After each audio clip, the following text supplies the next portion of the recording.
Did you know that when Cain died, he went to hell? And Satan even disguised himself as Adam, the first man born, in order to deceive the people of God? Welcome to God's Word, Unmasked, where we peel back the layers of biblical history to reveal hidden truths and fascinating stories within. If you enjoy our content, consider subscribing, and we promise to keep bringing you engaging and enlightening videos. Now, let's start the video with a short recap. When Adam and Eve were banished from the garden, they were sent by God to live in a cave. During that time, Adam and Eve gave birth to 3 sons: Cain, Abel, and Seth. Abel was killed by his brother Cain. Cain's generation led astray from God, while Seth's generation was known as God's children. Before Seth died, he blessed his children and their children. Enosh was Seth's firstborn son. Enosh fathered Kenan, Kenan fathered Mahalalel, Mahalalel fathered Jared, and Jared fathered Enoch. Enoch fathered Methuselah. Methuselah fathered Lamech, and Lamech fathered Noah. Anyways, like I was saying before Seth died, he warned his generation, saying to his sons, I beg of you, my children, not to let one of you go down from this holy and pure mountain. Make no fellowship with the children of Cain, the murderer and sinner who killed his brother. For you know, my children, that we flee from him and from all his sin with all our might because he killed his brother Abel. Seth gave this warning to be passed on from generation to generation. The children of Seth must not mix with the children of Cain. But as you can already guess, they did not listen to Seth's warning. According to the lost books, Cain's generation had filled the earth more than any of Adam's children because they married frequently and gave into lust. After Seth died, Enosh, Kenan, and Mahalalel had their time to lead the people of God. They all lived righteous lives, leading their generation and ensuring they stayed away from and never interacted with Cain's family. Enosh led his generation well and died. Kenan led his generation well and died. Before Mahalalel died, he called for his son Jared and said to him, O Jared, my son, I adjure thee by him who made heaven and earth, to watch over thy people, and to feed them in righteousness and in innocence, and not to let one of them go down from this holy mountain to the children of Cain, lest he perish with them. Hear, O my son, hereafter there shall come a great destruction upon this earth on account of them.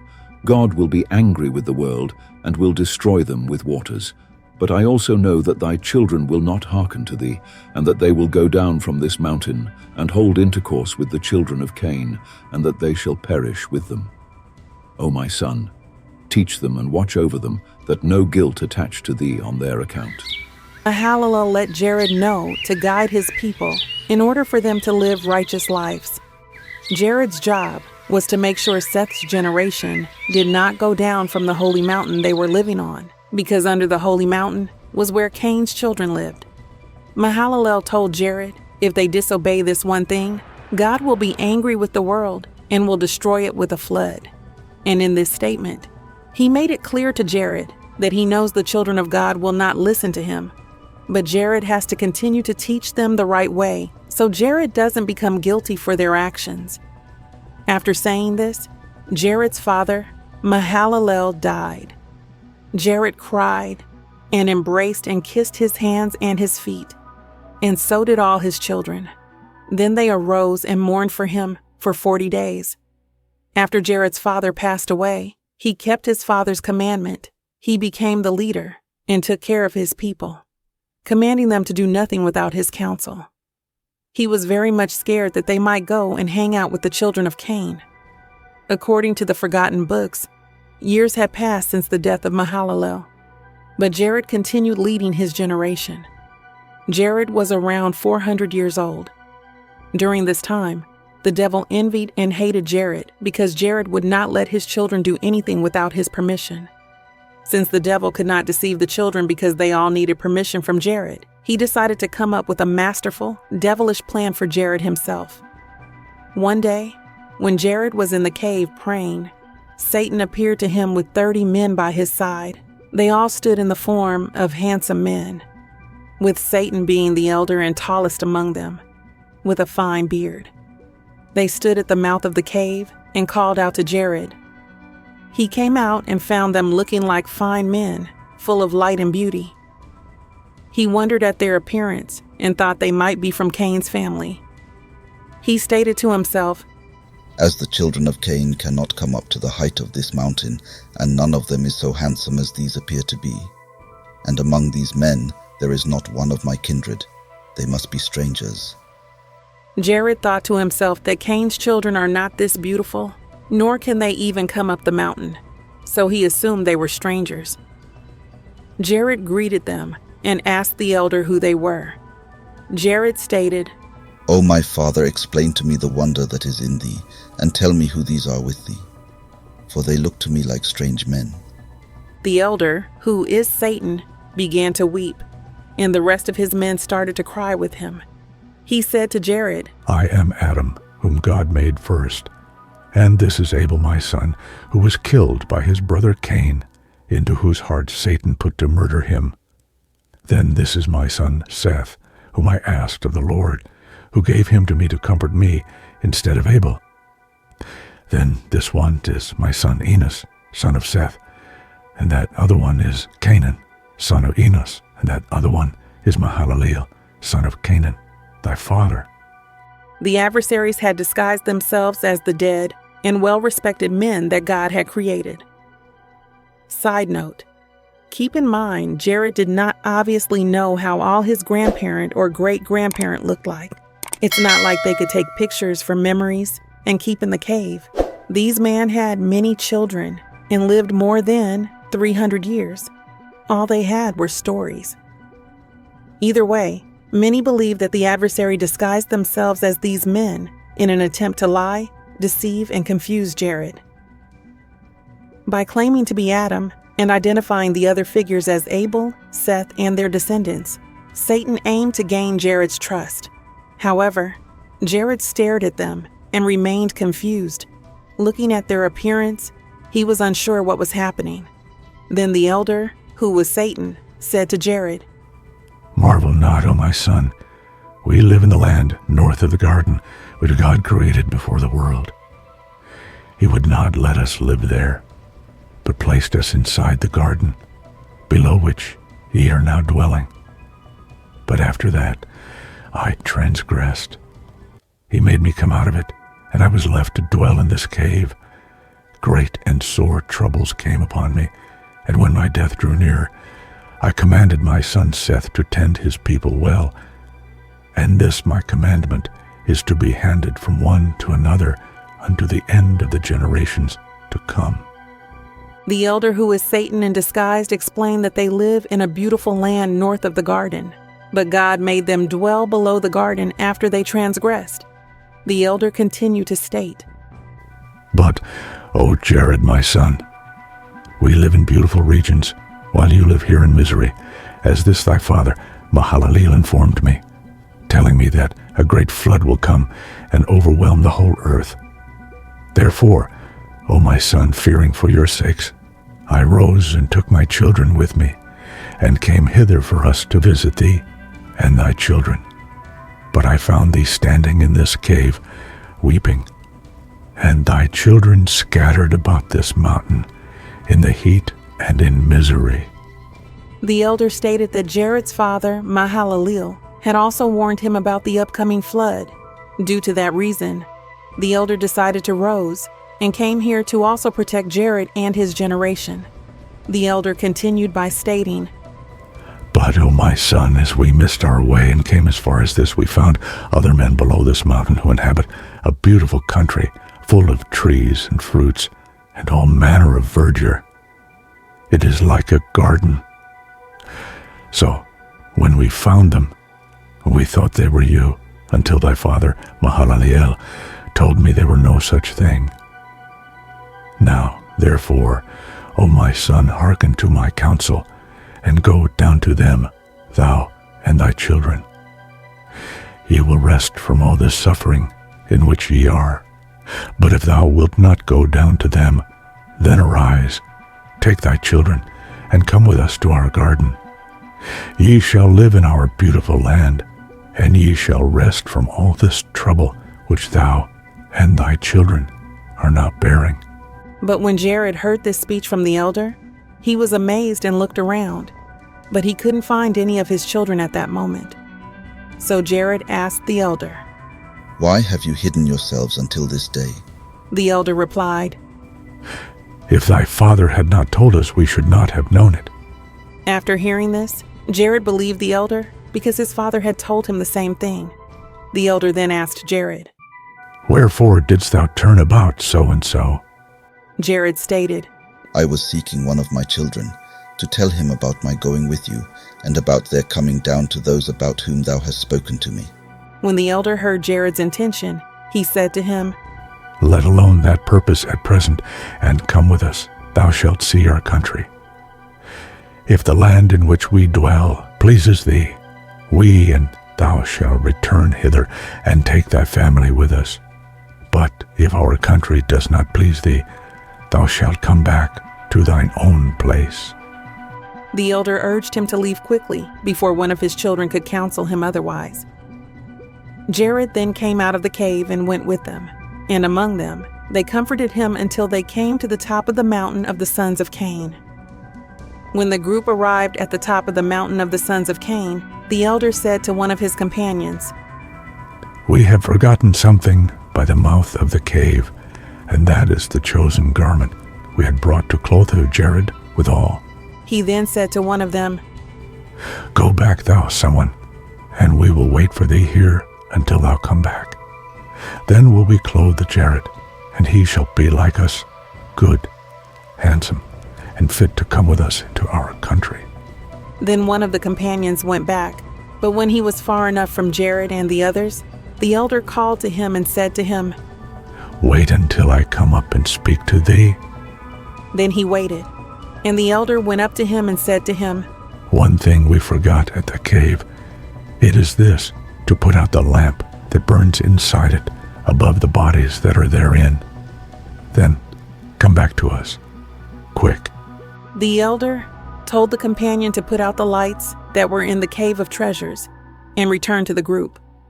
Obviously, when all of this was said, Jared was on the other side and did not hear. Jared was still oblivious to what was going on.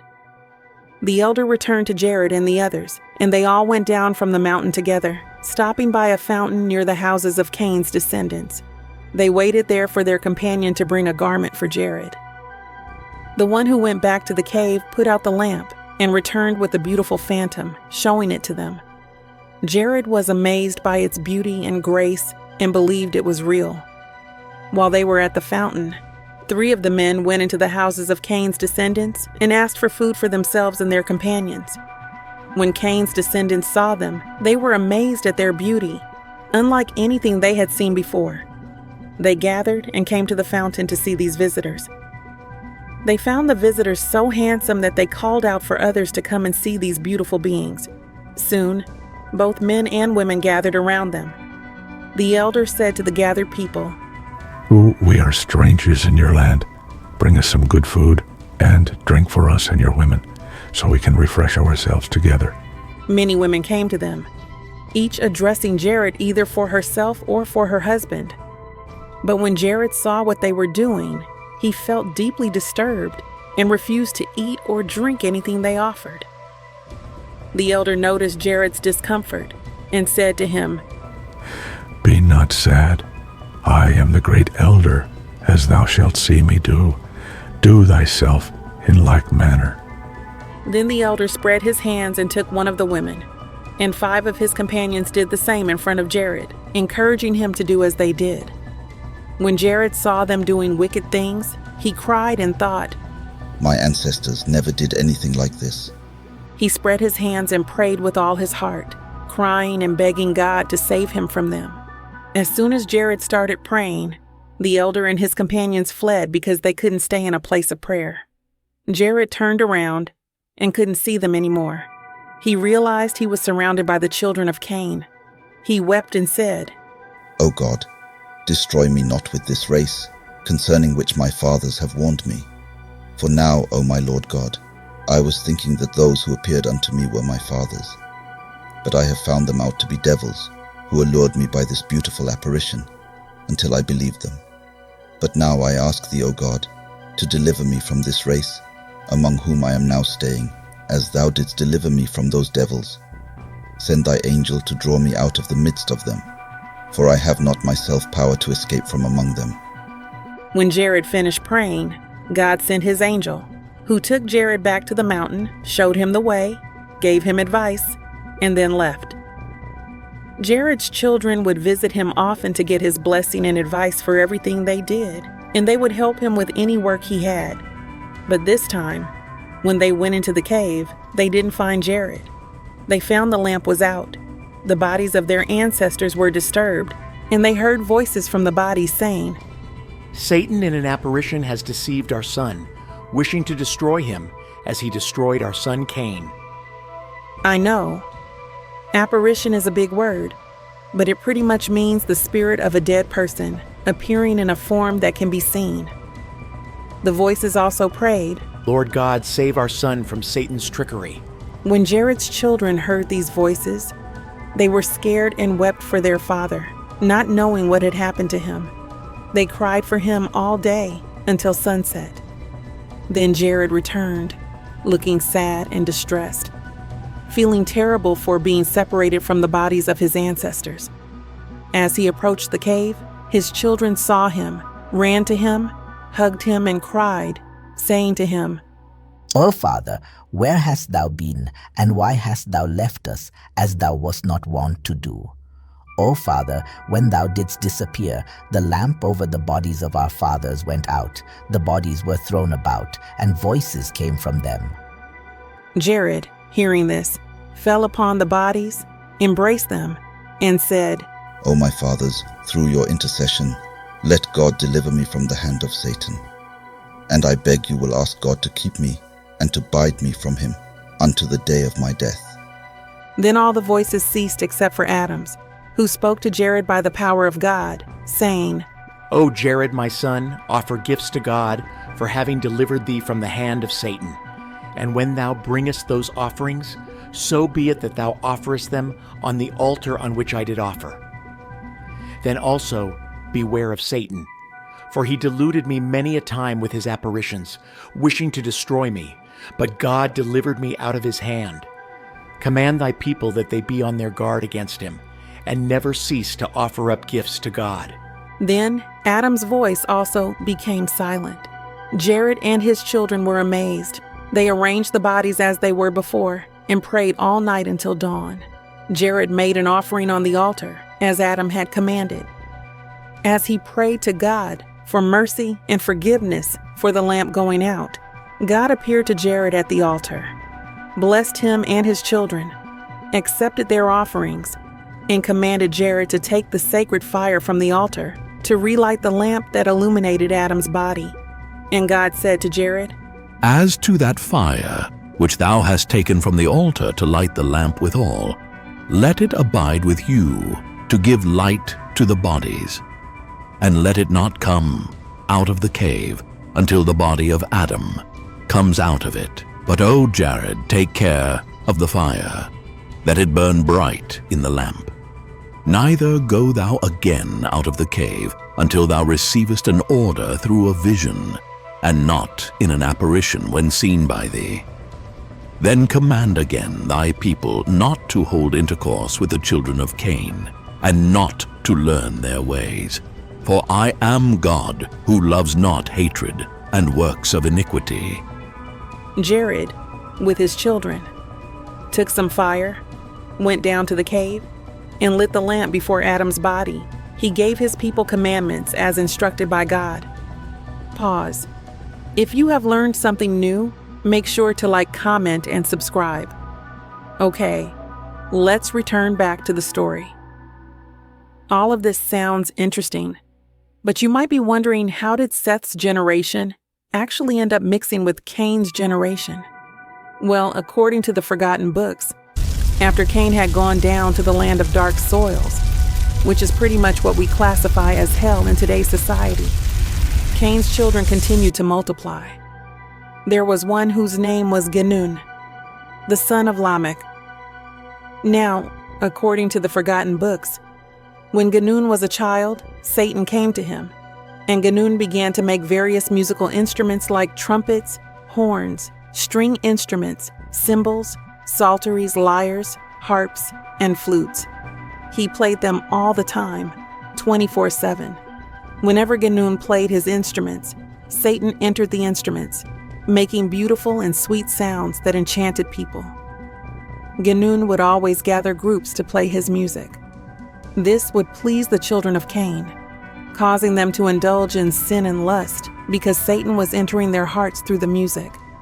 This meant satanic acts continued to increase among them. Satan also taught Genun how to make strong drinks from corn. Genun would even host parties in drinking houses, providing fruits and flowers, and the people of Cain would gather together to drink. As you can guess by now, Genun's actions led to an increase in sin. He taught the children of Cain all kinds of wickedness they hadn't known before. Satan, seeing that the children of Cain listened to Genun, decided to increase Genun's understanding. Genun started to make iron weapons. When people got drunk, violence and murder increased. Men attacked each other, taking and defiling each other's children. Sin increased greatly. Men married their daughters, mothers, and other relatives, not distinguishing relationships.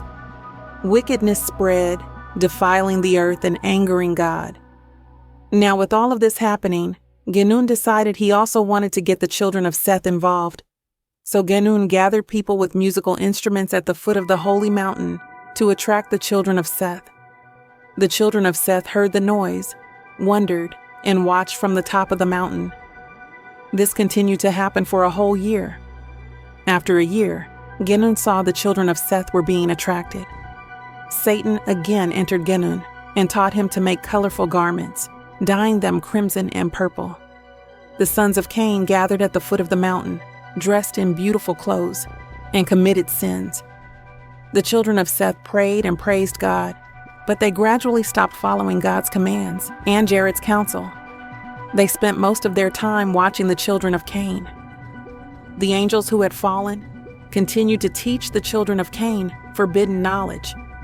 But after the continuous acts from the children of Cain, the children of Seth no longer kept God's commandment, nor held the promise they had made to their fathers. But they relaxed from their fasting and praying, and from the counsel of Jared, their father. And they kept on gathering together on the top of the mountain to look upon the children of Cain from morning until evening, and upon what they did, upon their beautiful dresses and ornaments. Then the children of Cain looked up from below and saw the children of Seth standing in troops on the top of the mountain, and they called to them to come down to them. But the children of Seth said to them from above, "We don't know the way." Then Genun, the son of Lamech, heard them say they did not know the way, and he bethought himself how he might bring them down. Genun heard this and devised a plan to bring them down. Then Satan appeared to him by night, saying, "There is no way for them to come down from the mountain on which they dwell. But when they come tomorrow, say to them, 'Come ye to the western side of the mountain. There you will find the way of a stream of water that comes down to the foot of the mountain between two hills. Come down that way to us.'" Satan appeared to Genun at night, telling him to instruct them to come down via a stream on the western side of the mountain. The next day, Genun played music, and the children of Seth came. Genun told them the way to come down. The children of Seth went back into the cave to Jared to tell him all they had heard. When Jared heard it, he grieved, for he knew that they would disobey him. After this, 100 men of the children of Seth gathered together and said among themselves, Come, let us go down to the children of Cain and see what they do and enjoy ourselves with them. Let not one of you go down from this holy and pure mountain, in which our fathers have ordered us to dwell. Jared was distressed and warned them not to leave the holy mountain, reminding them of the consequences. But when Jared saw that they did not receive his words, he said unto them, O my good and innocent and holy children, know that when once you go down from this holy mountain, God will not allow you to return again to it. I adjure you by the death of our father Adam, and by the blood of Abel, of Seth, of Enos, of Canaan, and of Mahalaleel, to hearken to me, and not to go down from this holy mountain. For the moment you leave it, you will be bereft of life and of mercy, and you shall no longer be called children of God, but children of the devil. But they didn't care. The children wanted to enjoy themselves as much as the children of Cain were. Enoch at that time was already grown up, and in his love for God, he arose and said, Hear me, O ye sons of Seth, small and great, when ye transgress the commandment of our fathers, and go down from this holy mountain, ye shall not come up hither again forever. But they rose up against Enoch and would not listen to his words, but went down from the holy mountain. So most of the sons of Seth went and followed the instructions Gideon gave them. Upon arrival, they looked at the daughters of Cain, at their beautiful figures, and at their hands and feet dyed with color, and tattooed with ornaments on their faces. The fire of sin was kindled in them. Then Satan made them look most beautiful before the sons of Seth, as he also made the sons of Seth appear the handsome in the eyes of the daughters of Cain, so that the daughters of Cain lusted after the sons of Seth like lustful beasts, and the sons of Seth after the daughters of Cain, until they committed abomination with them. The sons of Seth and daughters of Cain desired each other and committed many sin. But after they had thus fallen into sin, the children of Seth tried to return to the holy mountain, but they could not, because the stones of that holy mountain were of fire flashing before them. The children of Cain could never enter the holy mountain because of this fire. Now the children of Seth held the same faith. According to the forgotten books, God was angry with them and repented of them because they had come down from glory and had thereby lost and forsaken their own purity. Then God sent his word to Jared, saying, These thy children, whom thou didst call my children, behold, they have transgressed my commandment, and have gone down to the abode of perdition and of sin. Send a messenger to those that are left, that they may not go down and be lost. Jared obeyed God's command and preached to the remaining children. However, they didn't listen and continued to disobey. After this, another group gathered to search for their brothers and sister, but they also perished. This continued, group after group, until only a few of Seth's generation remained. Jared became ill with grief, and his illness was so severe that the day of his death approached. He called for Enoch, his eldest son, Methuselah, Enoch's son, Lamech, Methuselah's son, and Noah, Lamech's son. He stated to them, Ye are righteous innocent sons, go ye not down from this holy mountain, for behold, your children and your children's children have gone down from this holy mountain, and have estranged themselves from this holy mountain through their abominable lust and transgression of God's commandment. But I know, through the power of God, that he will not leave you on this holy mountain, because your children have transgressed his commandment and that of our fathers, which we had received from them. But, O my sons, God will take you to a strange land, and ye never shall again return to behold with your eyes this garden and this holy mountain. Therefore, O my sons, set your hearts on your own selves, and keep the commandment of God which is with you. And when you go from this holy mountain into a strange land which ye know not, take with you the body of our father Adam, and with it these three precious gifts and offerings, namely the gold, the incense, and the myrrh, and let them be in the place where the body of our father Adam shall lay. Jared state to the only righteous man left on the holy mountain not to leave the holy mountain, for there will be a time that God will come and take them from the mountain. Jared spoke to Noah about the flood, and then to Enoch about ministering to God always. Jared said no more, and passed to join his fathers. In the end, God transported Enoch from the holy mountain to the land of life. The whole world was living in sin. Not one of the children, women, and father remained on the holy mountain, except those three, Methuselah, Lamech, and Noah. For all the rest went down from the mountain and fell into sin with the children of Cain. Okay, I know that was a lot, guys, but hopefully you were able to learn something new. we will be diving into the life of Enoch. Make sure to subscribe to stay tuned. Like, comment, and subscribe.